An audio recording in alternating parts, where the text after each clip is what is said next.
Good Monday afternoon, everybody. Chief Meteorologist Tim Pandajis here with you in the 13 News Now Weather Center. I want to bring to light an area of disturbed weather in the southern Caribbean that's now got a high chance of developing into a named storm. It could be our 20th named storm of the season here. Very disorganized at the moment, just sitting off the coast of Costa Rica and Nicaragua.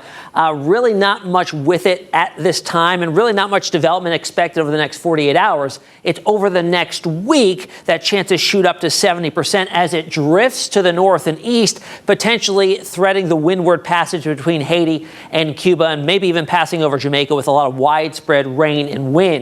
Plenty of fuel in the sea right now, temperature-wise, in the low 90s for sea surface temperatures. A lot of that heat extends down to a depth, so we've got plenty of energy available if a storm was to develop to take advantage of it. It's kind of unusual to be talking about tropical development this time of the year. When you look at the hurricane season overall, the 6-month season, November has the least amount of named storms developing in it. The season wraps up on November 30th. For now, everything's pretty disorganized. We're looking at this staying as a tropical wave or an invest for at least the next 48 hours before it could potentially strengthen into a tropical depression and maybe even get a name as a tropical storm within the next couple of days. The season overall, June 1st to November 30th. We are well past the peak in the middle of September, and we'll start to see things wind down. That's really the only area of interest right now in the entire basin. So how do things play out here on our long-range computer models? Got the European and the GFS American.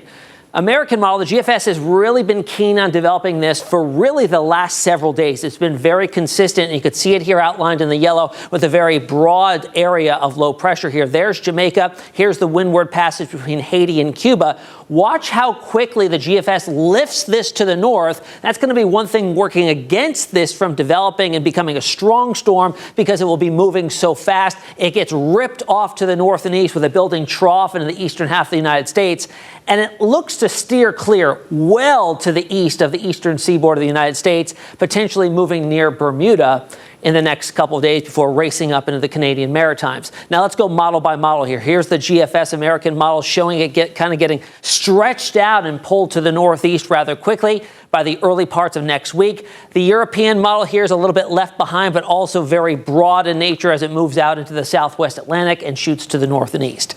Now, if it was to develop, it would get the 20th name on our list, and that would be Vince. Been a very active season, and talking about active seasons in an El Nino year is a bit unusual, and especially looking at November development in the Caribbean. This time of year, not unheard of, but in an El Nino year, much, much more rare because of the enhanced placement of wind shear from a warmer than normal sea surface off the coast of South America. Not really seeing that play out this time around. We'll continue to watch potential development of Vince in the next 7 days or so. That's the latest in the tropics.